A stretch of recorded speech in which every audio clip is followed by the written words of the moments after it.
유교의 가르침에 따라 아내를 쫓아낼 수 있는 7가지 죄, 그런 뜻이죠.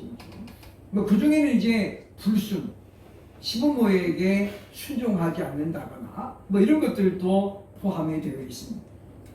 오늘 말씀드리고자 하는 것은 그 7가지 죄 중에 하나가 바로 아이를 못 낳는 죄입니다. 원인이 누구에게 있는지 전혀 상관하지 않고 그냥 일방적으로 여인에게 있다라고 생각해서 여인을 쫓아냈던, 소박을 놨던 그런 아주 굉장히 비현실적이고 그리고 현명하지 못했던 그런 처사였던 것입니다. 그러나 당시 힘없는 여인들은 그냥 그것이 내 운명이거니 하고 그렇게 받아들였던 것을 볼 수 있습니다. 저희 어렸을 때 우리 시골에도 오면은 이제 아내가 아이를 못 낳아서 밖에서 나오는 사람도 있었고, 또는 이제 두 집 살림을 해서 한 동네에 살면서 큰 집 작은 집을 두었던 그런 우리 집들도 기억이 납니다. 어쨌든 오늘 성경에 보면 이 레위 지파 엘가나라는 사람도 그런 환경 속에 살았다라고 봅니다. 한나라는 여인과 결혼했지만은 이 한나는 오랜 시간 자녀를 낳지 못했습니다. 아마도 엘가나의 부모님들이 성화였는지 모르지만 그래서 엘가나는 두 번째 장가를 가게 됩니다. 그가 바로 분인나라는 여인이죠. 그런데 이 분인나는 오자마자 아이를 탁 낳죠. 문제는 이 엘가나는 그럴수록 한나가 측은지심이 되고 더 예뻐 보이고 그러는데, 이 엘가나가 한나에게 마음을 주면 줄수록 분인나는 한나를 향한 질투심이 너무 거셌습니다. 아이도 못 낳는 주제에 이런 식으로 분인나는 한나의 마음을 격동시켰다라고 오늘 성경이 말씀해주고 있습니다. 그러나 결과적으로 사무엘상 2장 21절에 보면 한나는 4남 2녀를 출산하는 하나님이 주신 큰 복을 경험하게 되어집니다. 아무리 애를 쓰고 노력을 해서도 남편이 한나를 더 많이 사랑했어도 그 사랑만 가지고는 해결이 안 되는 상황이었다고 하는 거죠. 그러나 성경은 이 하나님의 사람 한나가 이와 같이 자신의 모든 한을 떨쳐버리고 마침내 소원을 이루었은 우리에게 알려주고 있다고 하는 것입니다. 도대체 그 원인이 과연 무엇이었을까요? 오늘 성경은 그 원인을 한나의 변화되어진 신앙에서 우리에게 답을 제공해 주고 있습니다. 오랜 시간 동안 예수를 믿음에도 불구하고 오랫동안 신앙생활을 함에도 불구하고 별로 그렇게 나아진 적이 없는 그런 사람들이 우리 주변에는 분명히 있습니다. 남들이 간증을 얘기할 때도 본인은 아무것도 간증할 것이 없어서 그냥 고개를 떨구고 있는 그런 사람들이 얼마나 많이 있습니다. 나름대로 열심히 한다고 했지만은 이와 같은 하나님의 특별한 은혜를 경험하지 못했다면 그 신앙이 변화가 이루어져야 될 시기가 되었다는 생각을 해야 할 것입니다. 그러면 오늘 말씀을 통해서 과연 한나는 어떤 신앙으로 변화됐는지 함께 살펴보면서 우리들도 오늘 참 우리가 내 신앙이 좀 더 달라지는 변화되는 그런 신앙의 삶으로 다짐하는 시간이 되어야 할 것입니다. 한나의 변화는 과연 어떤 변화였을까요? 첫째로 오늘 보면 9절 말씀에 보면 주의 전을 사모하는 변화가 그에게 있었다라고 말씀하고 있습니다. 1장 9절에 보면 그들이 실로에서 먹고 마신 후에 한나가 일어나니라는 말이 나오죠. 이 실로라고 하는 것은 예루살렘에서 북쪽으로 약 32km 떨어진 그런 곳에 있는 지역입니다. 이 실로에 성막이 자리 잡고 있고 그리고 그 성막 안에 하나님의 언약궤가 모셔져 있죠. 그래서 당시 모든 이스라엘 백성들은 절기를 지키려면 바로 성막이 있는 언약궤가 있는 실로로 몰려왔다는 것입니다. 문제는 당시 하나님께서 이스라엘 백성들에게 절기를 지키라고 명령할 때에 그 대상은 바로 남자들이었습니다. 가장이 우선적으로 절기를 지키는 거예요. 왜냐하면 성막이 사이즈가 정해져 있죠. 그렇게 큰 것이 아니거든요. 그렇기 때문에 온 이스라엘 모이면 감당할 수가 없습니다. 그래서 하나님께서는 출애굽기에 보면은 23장 17절에 보면 내 모든 남자는 매년 3번씩 주 여호와께 보일지니라. 그래서 무교절을 포함한 6월절, 그 다음에 맨 처음에 추수하는 맥추절, 그리고 세 번째 오늘날 우리가 말하는 추수감사절, 초막절, 이 세 개의 절기는 모든 남자는 의무적으로 하나님께 보이라는 거예요. 그러면 여기 지금 모든 남자가 그랬죠. 여자는 해당이 안 되는 거예요. 여자는 가도 그만 안 가도 그만. 그런데 오늘 본문에 보면 이 한나는 남편을 따라 32km가 물론 먼 거리는 아닙니다만은 그러나 당시 어떤 상황을 보면 결코 가까운 거리가 아닙니다. 그런 거리를 한나는 남편을 따라서 주의전을 향했다라고 볼 수 있습니다. 왜냐하면 그는 시편의 시편 기자의 고백처럼 주의전을 사모하는 자가 복이 있나이다 라는 그와 같은 말씀을 그는 이제 믿었고, 그래서 어떻게 하든지 하나님의 전을 가까이 하고 싶은 그런 마음속에 열망이 있었음을 우리에게 보여주고 있다는 것입니다. 이런 열망이 처음부터 있었다고 보기는 어렵지요. 분인나가 매번 자기를 격동시키고 울고 그래도 해결이 안 되니까 어떻게 하면 이것을 내가 해결할 수 있을까? 어떻게 하면 탈출구를 내가 만들 수 있을까? 그것이 바로 뭐였습니까? 주의 전을 찾는 것이었습니다. 먼 거리이기 때문에 혼자서는 갈 수 없지만은 남편이 갈 때에 그는 주의 전을 향해서 함께 발걸음을 옮겼음을 우리에게 보여주고 있다는 것입니다. 그러므로 남들만큼 해서는 하나님의 특별한 은혜를 받을 수 없음을 기억을 해야 될 것입니다. 공부도 그렇잖아요. 그죠? 1등, 2등 하는 얘들 보세요. 그죠? 인터뷰할 때는 뭐 학원 하나도 안 다녔으면 라고 말하지만은 그 말을 믿을 사람이 누가 있겠습니까? 예전에 그런 말들이 많이 있었잖아요. 그죠? 4시간 자면 떨어지고 3시간 자면 붙는다. 수능을 앞두고 학생들이 잠을 푹 자면 그 애는 성적이 안 좋을 수밖에 없어요. 우리 믿음의 생활도 마찬가지입니다. 남들 가는 것만큼 가고 남들 하는 것만큼 해가지고는 하나님을 감동시킬 수 없습니다.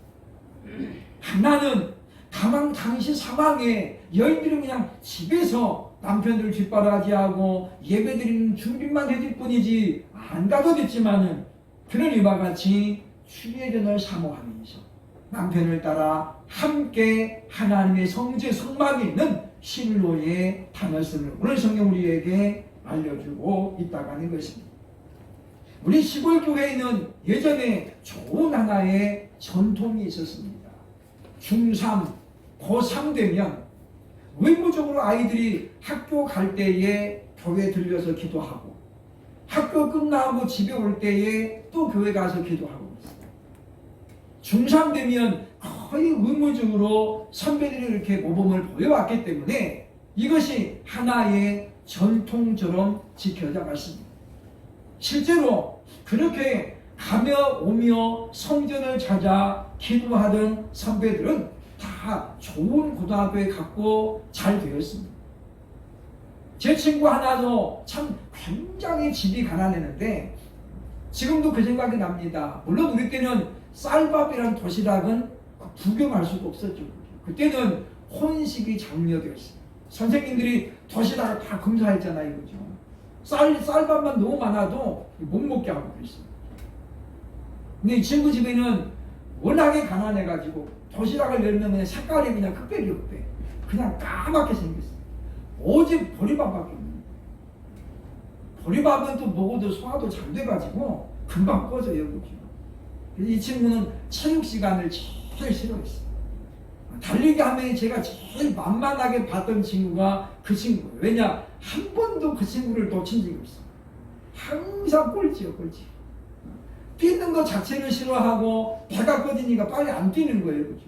그러니까 그래서 어렸을 때는 많이 놀렸지만은 이 친구가 부모님이 다 신앙생활하고 형님이 목사였거든요. 그래서인지 이 친구도 굉장히 신앙생활 열심히 했는데 항상 수산이라고 하는 그 윗동네 살았는데 가다가 교회 들려서 예배 기도하고 또 끝나고도 들려서 기도하고 그랬더니 정말 명문고를 갔습니다. 어쨌든 우리가 그런 어떤 좋은 신앙의 전통을 우리 가정에도 우리 교회에도 필요하다라고 하는 것입니다. 그래서 우리는 주의전을 늘 가까이 하는 예배 시간만이 아니라 주일날만이 아니라 내가 시간이 되면 어느 때든지 주의전을 가까이 할 수 있는 그런 신앙의 삶으로 변화될 수 있기를 주의 이름으로 축원합니다. 아멘. 둘째로 한다면 어떤 변화가 있었습니까? 역시 9절 보면 예배를 사모하는 변화가 그에게 있었음을 우리에게 알려줍니다. 하나님은 구약시대에 철저하게 남성 중심으로 역사했습니다. 그렇다고 하나님이 남녀 차별을 말한 것은 절대 아닙니다. 여자의 머리가 남자로 하나님께서 그렇게 질서를 정했기 때문이라고 볼 수 있습니다. 그러나 오늘 본문에 보면 한나는 그럼에도 불구하고 예배에 열심을 되었음을 우리에게 보여주고 있다고 하는 것입니다. 많은 사람들이 스트레스를 받으면 푸는 방법이 제각각입니다. 어떤 사람들은 막 먹어치우죠. 먹음으로 말미암아 스트레스를 풀려고 하죠. 또 어떤 사람은 그냥 아무 소리 안 하고 잡니다. 그냥 계속 자죠. 또 어떤 사람은 일에 그냥 심취하죠. 없는 것도 만들어서 그릇도 다 안 쓰는 거 꺼내가지고 다 닦기도 하고 일하는 게 온통 해가지고 스트레스를 풉니다. 그러나 오늘 본문에 보면 한나는 어떻습니까? 그의 마음의 격동함을, 그의 마음의 슬픔을 하나님 앞에 예배를 통해서 풀었던 걸 우리에게 보여주고 있다고 하는 것입니다. 하나님은 지금도 예배하는 자들을 찾으십니다. 요한복음 4장 23절에 보면 아버지께 참되게 예배하는 자들은 영과 진리로 성령과 진리 안에서 예배할 때가 오나니 곧 이때라. 아버지께서는 자기에게 이렇게 예배하는 자들을 찾으시느니라 라고 말씀합니다. 하나님은 지금도 성령과 진리 안에서 예배하는 자들을 찾으십니다. 왜냐? 그것이 바로 하나님과의 영적인 교통이 되기 때문이라고 하는 것이죠. 하나님은 예배를 통해서 우리를 만나주시고 예배를 통해서 우리에게 은혜를 주십니다. 그렇기 때문에 예배는 우리가 어떤 것보다도 가치를 우선 두어야 될 중요한 요소라고 볼 수 있습니다. 코로나19 와중에 우리가 예배를 중단할 수 없었던 것은 무엇입니까? 하나님께서 예배하는 자들을 찾으시기 때문입니다. 우리나라는 6.25 동란 그 기간 동안에 예배가 중단된 적이 없었습니다. 그런데 우리 보면 너무나도 쉽게 예배를 포기하는 사람들이 많은 우리는 발견하게 되면서 참으로 안타까움을 금할 수가 없다는 것입니다. 하나님께서는 예배하는 자들을 통해서 그들의 믿음을 회복시키시고 그들의 지위를 회복시키시고 그들의 관계 개선을 허용했음을 우리에게 보여줍니다. 그래서 믿음의 사람들은 올바른 예배를 바로 신앙생활의 기준이고 그리고 근거로 삼았습니다. 예를 들면 아브라함은 예배를 드림으로 말미암아 하나님과의 관계 회복을 누리죠. 그런가 하면 야곱 역시 마찬가지입니다. 예배를 통해서 하나님 앞에 자신의 신앙을 결단하고 각오를 새롭게 했음을 성경은 우리에게 분명히 말씀해주고 있다고 하는 것입니다. 며칠 전에 제가 이제 세미나에 이틀 동안 참석을 했습니다. 국제신학대학원의 김재성 목사님이 이제 강사로 하러 나왔었는데 그분이 그런 간증을 하더라고요.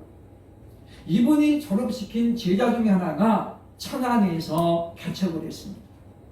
성도들이 좀 몇 명 보이니까 이제 목사님을 초빙했어요. 우리 목사님 우리 교회 오셔서 설교 한번 해주십시오. 가가지고 이분이 이제 예배를 잘 마쳤는데 어떤 여집사 하나님이 앞으로 쳐다보더래요. 그래서 목사님 혹시 강아지 이뻐하십니까? 우리 집에 진돗개, 순수한 진돗개, 족보가 있는 진돗개가 있는데 강아지 5마리입니다. 5마리. 한 마리 목사님께 제가 드리고 싶습니다. 그러면서 이제 간증을 잠깐 하더라고요. 남편이 경찰 공무원, 집이 하나 없는 그런 분인데 이 교회가 한 40명 보이는 교회예요. 그러다 보니까 이분이 교회 살림을 거의 다 하는 거예요. 주일날 되면 이제 반찬 만드는 것들을 이분이 거의 주동이 돼가지고 하다 보니까 주일날 빠질 수가 없는 거예요. 그런데 이제 이 집에 그 지역에 아파트를 지어가지고 아파트 청약하는 날이에요. 근데 그날이 하필이면 주일 오전 11시. 남편이 서류를 다 준비해주고 오늘 이거 꼭 해야 된다. 그리고 갔는데 시계를 보면서 시간이 11시가 다가오는데 이 부인이 그렇게 불안할 수가 없는 거예요. 교회를 가야 되나 이 아파트를 가야 되나. 분명히 현실적으로는 아파트를 가야 돼요. 왜? 남편이 당부했잖아요. 그죠? 이 기회 아니면 언제 또 우리가 집을 차지해야 할지는 기약이 없습니다. 그런데 그의 시야에 자꾸 예배가 거리가 아른거리는 거예요. 오늘 내가 안 가면 점심은 누가 해주나? 어떻게 하나? 오늘 내가 주일 예배 안 가면 어떻게 내가 하나님 앞에 내가 나아갈 수 있습니까? 그래서 서류를 놔두고 그는 교회로 갑니다. 예배 끝나고 남편하고 대판 싸우고 남편이 이제 나 너 같은 사람 못 살아. 갈라서자. 그래가지고 거의 반강제로 쫓겨났어요. 갈 데가 어디 있겠습니까? 교회 와가지고 울고 있는 거죠. 그 옆에 사람이 다 만류하면서 오늘 같은 날은 거기 가서 해야지. 그러냐. 한 번 빠지면 뭐 더 되나냐. 그런데 그렇게 해서 이제 며칠이 지났어요. 그런데 목사님이 찾았답니다. 무슨 이야기냐면 그 아파트 관리소장이 이 교회를 찾아온 이 아파트를 지었던 건설회사가 부도가 났어요. 부도가 나가지고 이 청약했던 사람이 5명이 다 반환을 해버린 거예요. 우리 이거 기분 나빠서 못 들어갑니다. 이거 누가 관리해 줄 것이고 앞으로 문제 생기면 누가 할 거냐. 그래서 5명이 취소를 한 거예요. 취소. 근데 관리소장에 보니까 그 동네에 큰 교회가 분명히 있는데 불구하고 이 상가교회를 찾아오고 목사님을 찾아와가지고 이렇게 돼가지고 지금 아파트가 5동이 남았는데 혹시 이 교회 성도들 가운데 집 없는 분이 있으면 선착순으로 해드리겠습니다. 그래서 이 목사님 누구에게 연락했겠어요? 그 경찰 부인이 연락했죠. 그래가지고 결국은 안 됐던 아파트 청약이 이루어졌습니다. 남편이 아내에게 그랬대요. 야, 네가 믿는 하나님은 진짜인 것 같아. 그래서 그 김재성 목사님이 설교하러 가던 날에 그 남편을 소개하더라는 거예요. 그때 너 같은 여자 못 살아 그랬던 사람이 바로 이 사람입니다. 그러면서 인사를 시켜달라는 것입니다. 여러분, 예배는 정말 우리가 생명을 걸고 하는 것입니다. 제가 모셨던 이 장로님 한 분은 145태 때 넘어왔던 분입니다. 145태 때. 그러니까 보면 부인하고 아들 하나, 딸 둘을 데리고 넘어왔어요. 북한에서 꽤 큰 공장을 하고 있고 재산이 상당히 있는 분이지만은 전부 포기하고 내려왔습니다. 꾸역 도망을 치다 보니까 가다 보니까 주의가 같이 왔던 사람들은 도망가기 바쁜데 이분은 도망을 못 가는 거예요. 우리 예배 드리고 가자. 그래서 부인하고 애들 둘하고 그렇게 앉혀놓고 예배 드리는 거예요. 간단하게 본인은 설교하고. 그런데 예배 마치고 가다 보니까 먼저 갔던 오늘 같은 날 무슨 예배냐 갔던 사람 벌써 보니까 죽어 있는 거예요. 포탄 맞아가지고 죽어 있어요. 이분들이 이제 전라도 이 상미까지 이제 도망가가지고 거기서 한평생을 살았다고 합니다. 그러니까 장로님은 다 이야기합니다. 예배는 하나님을 기쁘시게 할 수 있는 최고의 수단이다. 그래서 예배를 굉장히 강조했습니다. 제가 알고 있는 강명돈사님도 그런 말을 합니다. 병원에 실려가지 않는 한 교회에 나와야 됩니다. 많은 사람들이 머리부터 발끝까지 만져보죠, 그죠? 어제 한 번 아프면 오늘 아파서 안 가야 되겠다. 그래서 쉽게 주의를 팽개칩니다. 그러니 하나님께서 복을 주시고 싶어도 줄 수가 없는 거예요. 그러니 그런 사람들 보시면 신앙생활을 오래 해도 변화가 없어요. 맨날 똑같이 보죠. 사고 치는 남편은 여전히 사고 치고 믿지 않는 아이들은 여전히 안 믿어요. 왜냐? 자신이 전혀 돈이 안 되기 때문이라고 하는 것입니다. 그러면 이 한나처럼 예배를 사모하는 열심을 갖는 우리 일반교회 성도들은 뭐 그런 부분에서 굉장히 자부심을 갖습니다만은 그래도 어쨌든 우리가 항상 예배 중심의 삶을 살아갈 수 있기를 주의 이름으로 축원합니다. 세 번째 한나의 변화는 어떤 변화입니까? 12절로 18절 오늘 본문 전체가 말합니다. 기도하는 변화입니다.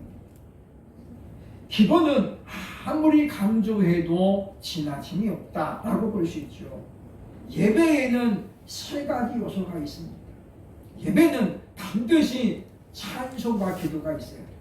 두 번째 뭡니까? 말씀의 선포가 있어요. 세 번째 뭐예요? 하나님께 드리는 예물이 있어요. 우리가 예배의 3요소라고 합니다. 그러니까 이 세 가지 요소가 반드시 있어요. 그리고 우리가 새벽에도 짧게지만은 찬송을 하잖아요. 그렇기 때문에 예배에 3요소가 있기 때문에 한나는 뭡니까? 절기 예배 드렸을 때 이미 기도했죠. 그런데 오늘 본문에 보면 예배가 다 끝난 후 사람들 다 돌아간 다음에 그는 하나님 앞에 홀로 남습니다. 마치 형 에서를 만나는데 두려움으로 가득 찼던 야곱이 그 야복강 나루터에서 그날 밤에 혼자 남은 것과 똑같아요. 야복강의 야곱은 그때 이제 어땠습니까? 이제 더 이상 어떻게 할 수가 없는 거예요. 형 에서가 400명의 군사를 데리고 지금 마중을 나왔대. 마중을 나온 게 아니라 뭡니까? 지금 야곱을 지금 이제 죽이려 온 거잖아요. 아무리 지혜 있어가지고 대를 나누고 해도 마음이 불안해. 결국 그는 하나님 앞에 엎드리고 그리고 성경에 보면 밤을 새도록 씨름했더라라고 말씀하시요. 야곱은 그냥 가만히 앉아서 기도할 수 없었어요. 몸부림을 치면서 하나님 저 좀 살려주세요. 하나님 아니면서는 20년간 수고했던 모든 것을 다 잃습니다. 하나님 아시잖아요. 제가 20년 동안 장애인을 입에서 얼마나 고생하고 얼마나 애쓰면서 오늘 이렇게 재산을 이루었는지 하나님 아시잖아요. 하루아침에 지금 한순간에 그 모든 것이 지금 날아가게 생겼잖아요. 그러니 어찌 우리가 가만히 앉아서 하나님 해주시면 좋고요 안 해주시면 괜찮습니까? 그렇게 기도가 되겠습니까? 다 날아가게 생겼어요. 그 야곱은 저 밤새 어떻게 씨름했다고 합니다. 부르고 방방 뛰고 그랬다는 거예요. 한나도 그랬습니다. 하나님 앞에 그는 기도에 취해 있습니다. 엘리 제사장에 보니까 이 여자가 지금 보니까 뭔가 이분 그러는데 소리는 잘 안 들리고 보니까 응답없이 술주정하고 있는 거예요. 그래서 엘리가 말하잖아요. 그죠? 여자여 네가 이제 포도와 독주를 끊어라. 아주 담대하게 말합니다. 우리는 이 엘리를 보면서 이분이 별로 그렇게 영적으로 깨어있다라고 보기가 어렵습니다. 그러나 한나는 그 엘리를 향해서 자신의 처지를 고백하는 것을 보게 되어집니다. 믿음의 사람들의 공통점이 있습니다. 그건 바로 기도에 전념했다고 하는 것입니다. 왜냐? 기도는 아무리 해도 충분하지가 않습니다. 기도는 간절하게 기도해도 갈증이 남습니다. 조금 더 해야 되는데. 그래서 많은 사람들이 기도를 정해놓고 하잖아요. 하루에 1시간 또는 2시간 정해놓고 기도합니다. 그래서 우리가 매번 하루 3번 밥을 먹는 것처럼 꼬박꼬박 기도한다고 하잖아요. 네덜란드, 덴마크 사람들은 하루에 6번 기도합니다. 하루 6번. 그분들은 밥 먹기 전에 기도하고요. 밥 먹은 다음에 아메 잘 먹었습니다. 그렇게 기도해. 하루 6번 기도해서. 그분들은 그거를 되게 자랑스러워해요. 그죠? 그러나 엄밀하게 따지면 그거는 기도라고 보기 어렵습니다. 그죠? 아니 그 밥 먹고 나서 잘 먹었습니다 하나님 아멘. 이게 무슨 기도입니까? 그런 기도는 10번이라도 할 수 있죠. 한나의 기도는 그런 기도가 아닙니다. 한 여자로서의 지금 자존심이 무너진 것은 오래됐고 그가 부모를 보는 시각도 얼마나 불편하겠어요. 그런 많은 갈등과 애정이 지금 모아진 그런 기도에 빠져 있었다는 거죠. 그러므로 사랑 여러분이요, 우리는 이제 우리에게 소원이 있거든요. 이 소원을 이루기 위해서 우리가 하나님 앞에 기도하는 사람으로 바꿔줘야 된다고 하는 것입니다. 왜냐하면 역대하 17, 16장 9절에 하나님께서 이렇게 약속하고 있습니다. 여호와의 눈은 온 땅을 두루 감찰하사 전심으로 자기에게 향하는 자들을 위하여 능력을 베푸신다. 욥기 1장에 보면 사탄은 툭 다니면서 그가 넘어질 자를 찾잖아요. 근데 하나님은 어떻습니까? 이렇게 말씀합니다. 그의 눈은 온 땅을 툭 감찰하시면서 하나님을 향하여 전심으로 기도하는 자들을 하나님은 찾고 계십니다. 왜냐하면 능력을 주십니다. 그러니까 우리가 소원을 이루기 위해서는 기도하는 사람으로 변해야 될 줄로 믿습니다. 왜냐? 하나님은 그렇게 전심으로 부르짖는 자를 찾고 계십니다. 불꽃 같은 눈동자로 하나는 지금도 이와 같이 예배하는 자들을, 부르짖는 자들을 찾고 있습니다. 그래서 사무엘상 1장 21절에 보면, 22장 21절에 보면 그는 사무엘을 빼고도 3남 2녀를 더 낳았다라고 말씀해주고 있다고 하는 것입니다. 사랑 여러분이요, 나름대로 지금 신앙생활을 오래 했는데 여전히 남들에 비할 때에 하나님 앞에 별로 이렇게 감사할 것도 없고 특별한 것이 없다고 한다면 우리는 이제 내 신앙을 좀 바꿔야 할 때입니다. 가끔이라도 정말 하나님 앞에 정말도 눈물로 기도해보고 왜 나는 성경 읽을 때에 아무런 감동이 없을까? 한 번쯤 우리가 성경을 읽으면서도 눈물이 쏟아지는 그런 경험이 우리에게 있어야 할 것입니다. 그래서 우리가 남은 시간들이 많지 않은 이 시대에 우리는 이제 남은 시기를 통해서 누군가에게 귀감이 되는, 모범이 되는 그런 신앙의 삶을 살아야 하겠다는 것입니다. 제가 신앙생활에서 많은 권사님들을 만났습니다만 그 중에서도 두 분의 권사님이 절대 잊어버리지가 않습니다. 한 분은 우리 고태신 권사님인데 그분이 신당동에 있는 큰 교회를 다니셨는데 평소에는 교회를 못 가니까 우리 교회로 오셨어요. 이분이 오시면 금요일 날 교회 가시면 월요일 날 아침에 오시는 거예요. 금요일날 저녁 예배 드리고 토요일날 거기서 또 이제 얘기하고 기도하다가 주일날까지 예배 드리고 월요일날 새벽 예배 마치고 그리고 집에 오시는 거예요. 그리고 수요일날 우리 교회 나오시고 새벽 예배 오시는 거예요. 그런데 이분이 며칠 안 오시는 거예요. 이상하다. 왜 안 오시나. 그래서 전화를 해봤더니 돌아가신 거예요. 월요일날 새벽 예배 때 월요일날 새벽 예배 가고 갔는데 권사님 의자에 계속 앉아 계신대요. 그래서 친구 권사님들이 권사 이제 가게 끝났어. 그럼 미동도 안 하는 거예요. 가자니까 밀었는데 그대로 탁 그렇게 돌아가신 거예요. 새벽에 기도하시다. 얼마나 복된 일입니까? 물론 가족들에게는 정말로 천천 같은 소식이죠. 그러나 그분은 그렇게 새벽에 그죠. 홀바로 기도하시다가 그대로 가십니다. 어떻게 보면 얼마나 편안했겠습니까? 얼마나 편안했겠습니까? 우리 보면서 바로 그분이 기억이 나고 또 한 분은 우리 조순희 권사님. 제가 구역장 할 때 우리 구역을 했어요. 방배동에서 우리 신정동 우리 집까지 매주마다 오셔가지고 구역 예배 드리고 제가 교육전도사 때 구역장을 했거든요. 우리 목사님이 얼마나 저를 잘 봐가지고 교육전도사한테 구역장을 시켜놨어요. 구역장. 그래서 저 혼자만 신정동 나머지 다 방배동 살아. 우리 집에서 구역 예배 드리면 다 그분들이 와야 돼요. 그때는 뭐 제가 운전면허도 없고 차도 없었으니까 여기까지 1시간 걸려가지고 오셔가지고 우리 집에 총각되니까 뭐 얼마나 방도 좁아요, 그죠? 굉장히 불편하게 오셔가지고 또 예배를 했던 분인데 그분도 일상이 뭐냐면 새벽에 교회 갔다 오면 성경책 상 펴놓고 기도하고 말씀 보고 힘들면 또 기도하고 또 말씀 보고 하루 일과가 하고 있어요.